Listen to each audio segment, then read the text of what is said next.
Detention is not meant to carry significance. It is a space. The hands of the clock move with an agonizing slowness. Young minds exhaling softly, fidgeting restlessly, fingers dancing over screens hidden beneath the surface. And here I am, Mrs. Holloway, the one left to oversee them long after the clock has struck 5.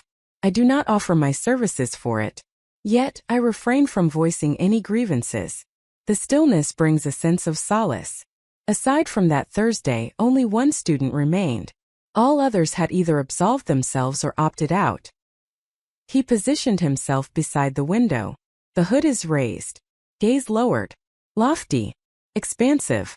At that awkward age, caught between the remnants of high school and the vast unknown of adulthood. He was known as Luca Meyer. 17+1. Experienced. Stillness. Detention for talking back. Yet, when I inquired about his words, he merely smirked and replied. A genuine truth. I observed him subtly from the periphery, feigning engrossment in my book. Yet, I found myself not immersed in the pages. I observed intently. Observing. His hands danced restlessly. His pen twirled effortlessly between his fingers, as if he were blissfully unaware of the motion. His gaze upon the world suggested a deep-seated disappointment, yet there remained a flicker of hope within him, a refusal to surrender just yet. At a certain moment he noticed my gaze upon him. In that fleeting moment, he offered a smile. Not arrogant, not suggestive, simply intrigued, as if I had never been a teacher, merely a woman in a serene space. I averted my gaze. Swiftly, I reassured myself that it was inconsequential. As the bell echoed through the room, signaling the end, he rose to depart but lingered momentarily by the door. You reside close to Euclid Street, don't you? I blinked. How does one?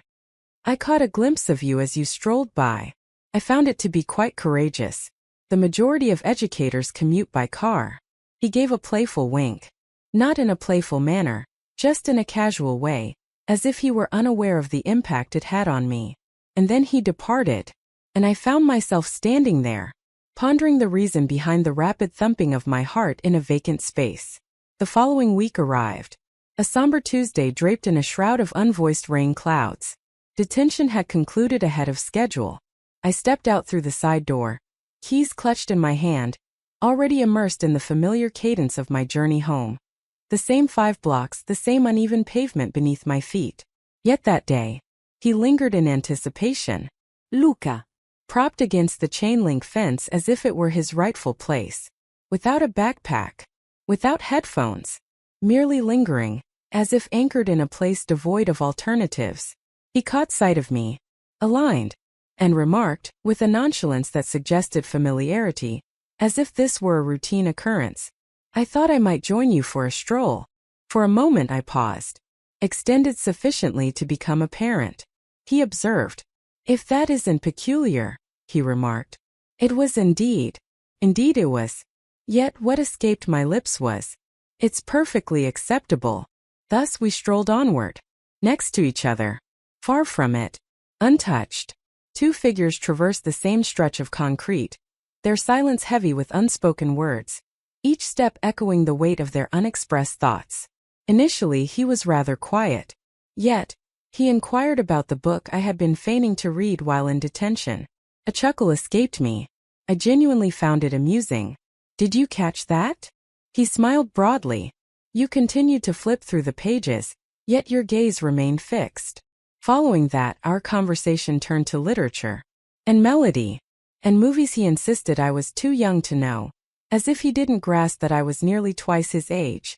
I repeatedly reassured myself that this was insignificant, that he was merely exercising courtesy.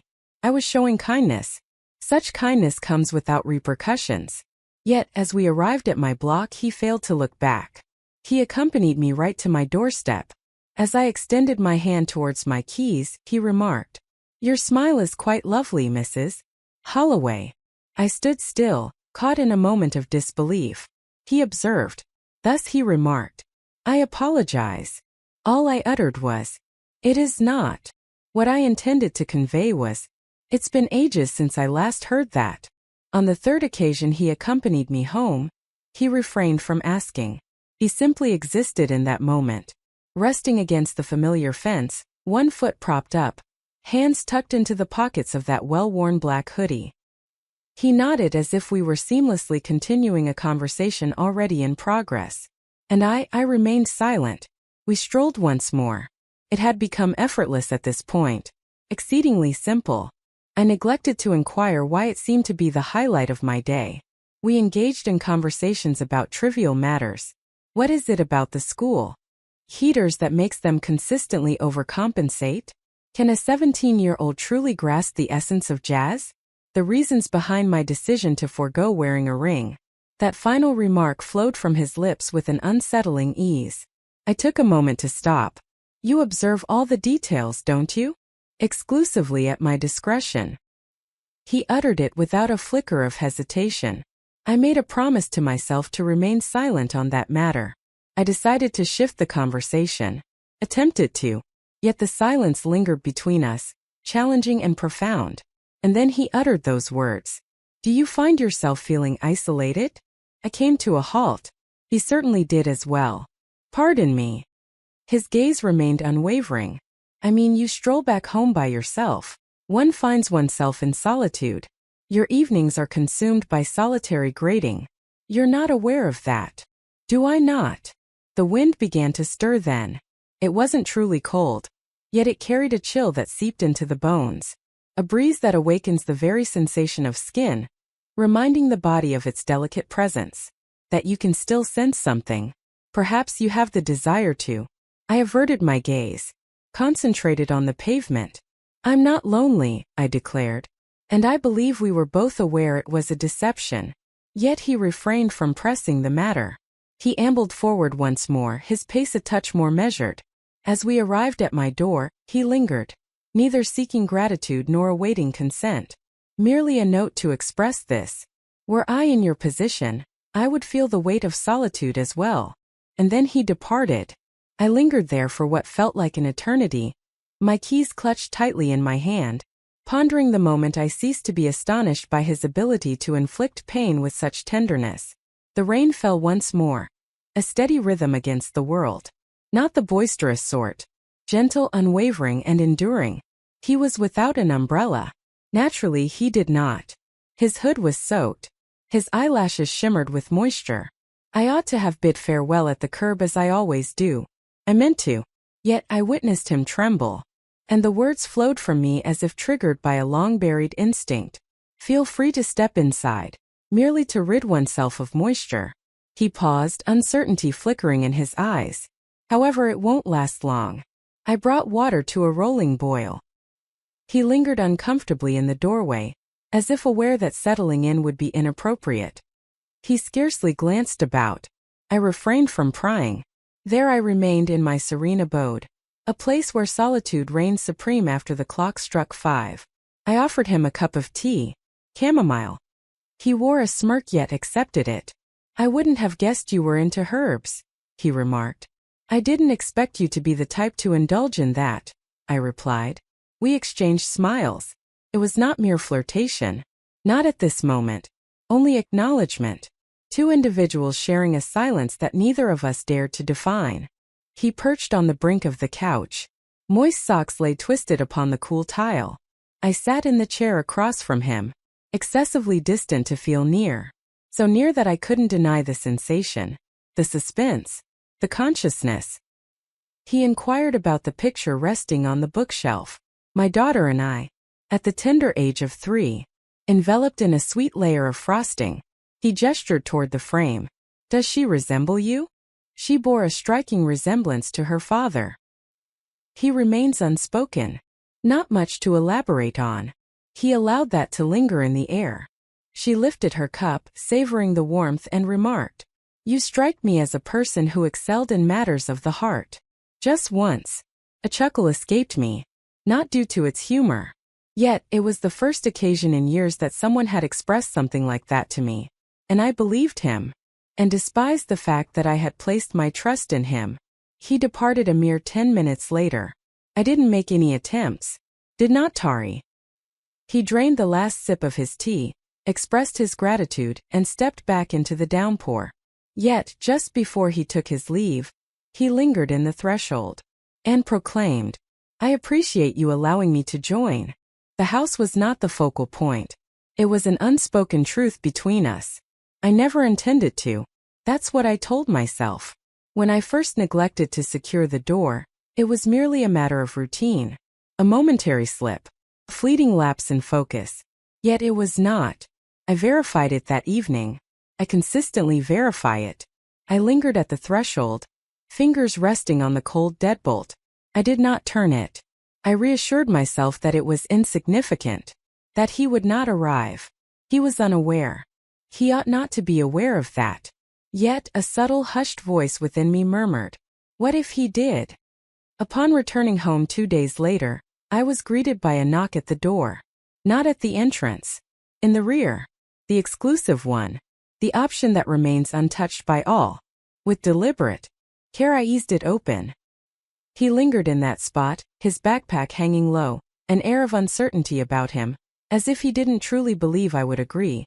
Yet there was a flicker of hope in his eyes that suggested otherwise. I remained silent. I have merely taken a step back. He entered uninvited this time. He removed his shoes.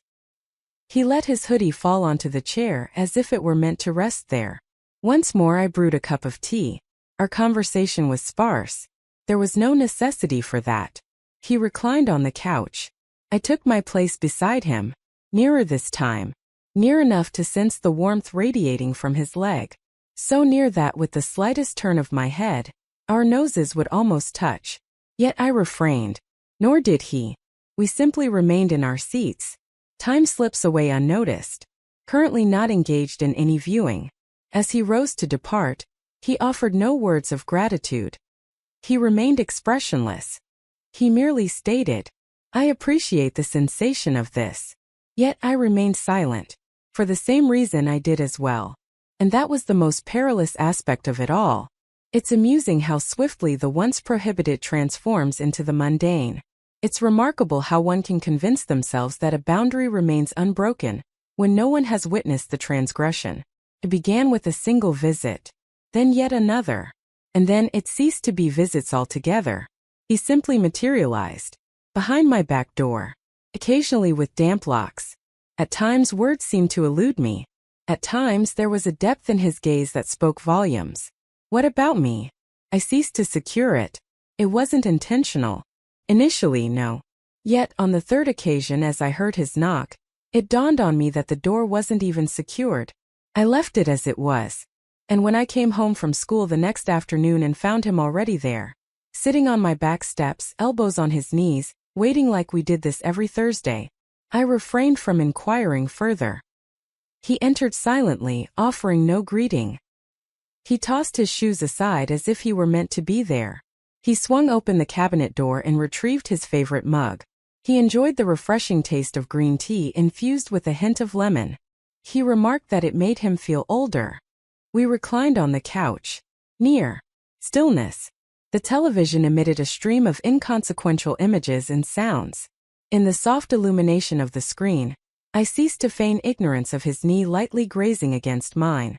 I ceased the charade that his breath didn't soothe a restlessness within me that had lingered for years.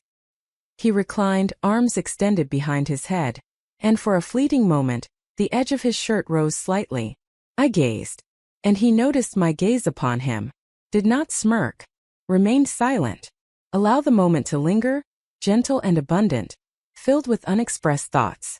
As he rose to depart an hour later, he made no request for a ride back home. He left without a word of farewell. He merely gazed at me from the threshold and uttered, "Please remember to keep the light on next time." Indeed, I followed through. He consistently referred to me as ma'am, even in moments when it wasn't necessary, even after the detentions came to a close, even after the steaming cups of tea, the hushed nights, the back door intentionally left ajar. Initially, I convinced myself it was merely a routine, honor, a child exhibiting good manners. Yet with every utterance a knot formed deep within me. It served as a poignant reminder of the person I was meant to become, and who I was forbidden to become. On that particular night, a Wednesday, he lingered longer than usual. "It's too late." Without a second thought, I slipped into my robe, my feet bare and my hair a wild cascade. He reclined on the couch, head tilted back, eyes half closed as if he were meant to be there. As I presented him with the tea, a slow smile spread across his face and he remarked, "Thank you, ma'am." And I recoiled. He beheld it. I averted my gaze and retreated to the kitchen, concealing the flush on my cheeks and the weight of embarrassment that settled in my bones. "Please don't refer to me that way," I murmured softly. I never intended for those words to escape my lips. Yet it emerged regardless. I sensed his presence behind me even before the sound reached my ears. His voice drew nearer, gentler. "So what name shall I use for you?" I chose not to respond. My hands remained clasped around the edge of the counter, holding on as if it were a lifeline. He edged nearer, refraining from contact. Not at this moment, yet near enough to sense. "Speak it," he murmured. With deliberate slowness I pivoted.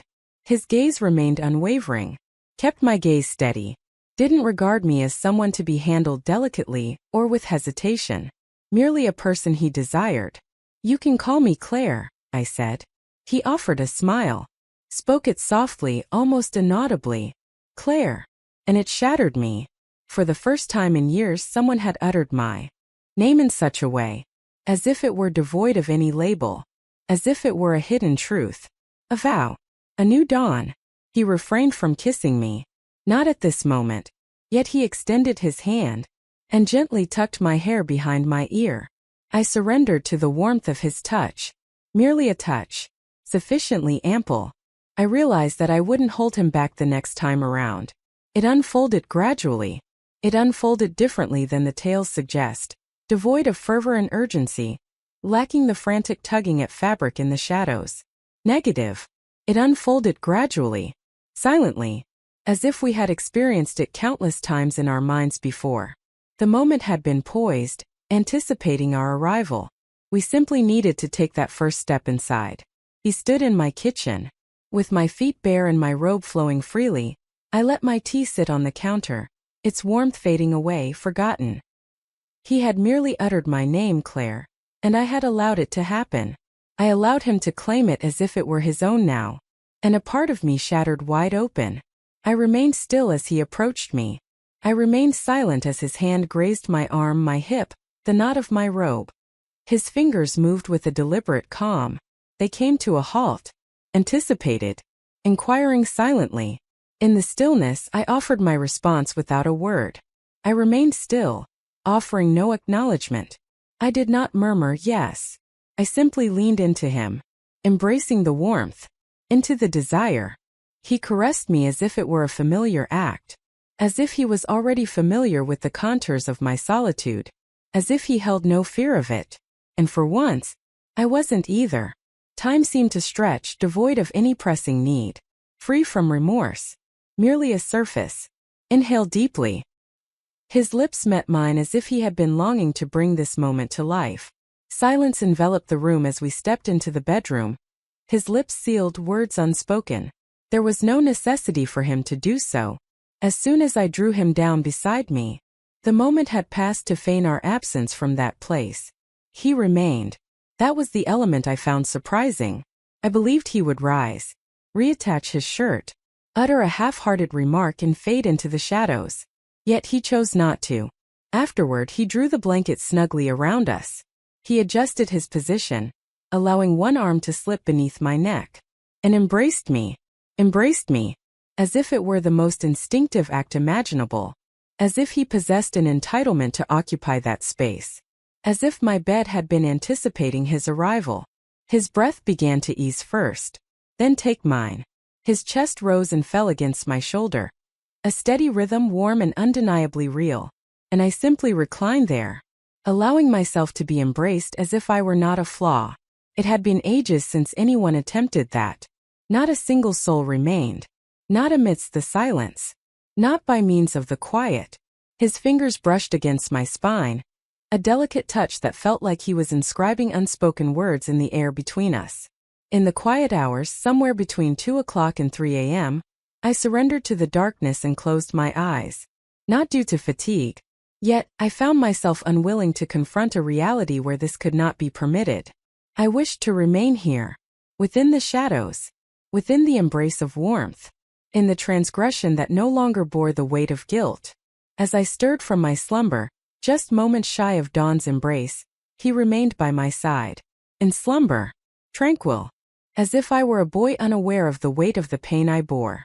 Perhaps he did after all. Perhaps that's the reason he chose to remain. I found myself in the corridor. The third period had just come to a close. The familiar throng, chuckling, bellowing, banging lockers as if attempting to break through the very fabric of time. And then it reached my ears. Not with great volume. It was never intended for my grasp. Merely two girls by the vending machines. One among them remarked, "Have you heard the news about Luca Meyer?" I stood still, caught in a moment of disbelief. Each fragment of my being. One heartbeat acceptable. With the next heartbeat I find myself submerged. I remained utterly motionless, as if my expression would betray me the moment I stirred. The other girl chuckled softly. Shrugged. He's attractive. Yet there's an unsettling quality to him these days. The initial one. My sister mentioned that he frequently departs from school accompanied by a teacher. She insists she witnessed it on 2 separate occasions. He mentioned that he was about to enter her car.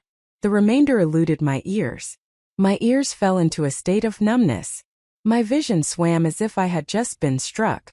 I hurried away, brisk, decisive strides, my heart pounding in my chest. I arrived at the faculty restroom and secured the door behind me. My hands trembled with an unsteady rhythm. My reflection appeared foreign to me. It appeared as though someone bore the weight of guilt. One who had engaged in an act so intimate, so enveloped in solitude and the yearning of the midnight hour, only to come to the unsettling realization that the world could sense it regardless. I reassured myself. They are completely unaware. My name went unspoken. Yet Luca's was sufficient. Excessive. For when an audience appears, the veil of secrecy is irrevocably lifted.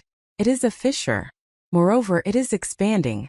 The event unfolded in the brief interlude between classes. The most dreadful location imaginable. The most unfortunate timing imaginable. As I emerged from the copy room, a pile of papers clutched firmly against my chest. I struggled to maintain a steady breath, to project an air of normalcy, to simply be like everyone else. And then it reached my ears. Claire. I am known by a name. Certainly not Mrs. Holloway. No, ma'am.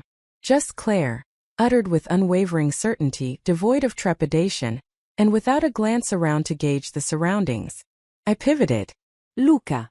Positioned in that moment, it felt as if this was our corridor. As if the world remained unchanged. His gaze locked onto mine, a gentle warmth spreading across his features, as if he longed for my presence. As if we were the only ones in existence. Yet we were not. I noticed the heads pivoting. 2 students linger by the lockers. A different educator further along the corridor. Silence enveloped the room. Yet their gazes sharpened. Their inquisitiveness intensified. A revelation had taken shape. I strode right by him. Never glanced back. Not a single word was uttered. Yet within I was coming apart at the seams. Regardless of the precautions we had taken. No matter the stillness of the nights, the gentleness of the footsteps, or the security of the once locked doors. He uttered my name. And it reverberated. Not in the atmosphere, but in the manner in which conversations would begin to unfold. As if silence trailed behind me, lingering in every room I entered. In the manner in which my universe, the one I had sheltered behind closed curtains and delicate teacups, accompanied by quivering hands, was no longer solely my own. As the night unfolded, he sent a message. I apologize. I never intended to. I simply longed for you. I chose not to respond. I found myself poised at the threshold, fingers poised on the latch. Yet again, I rotated it.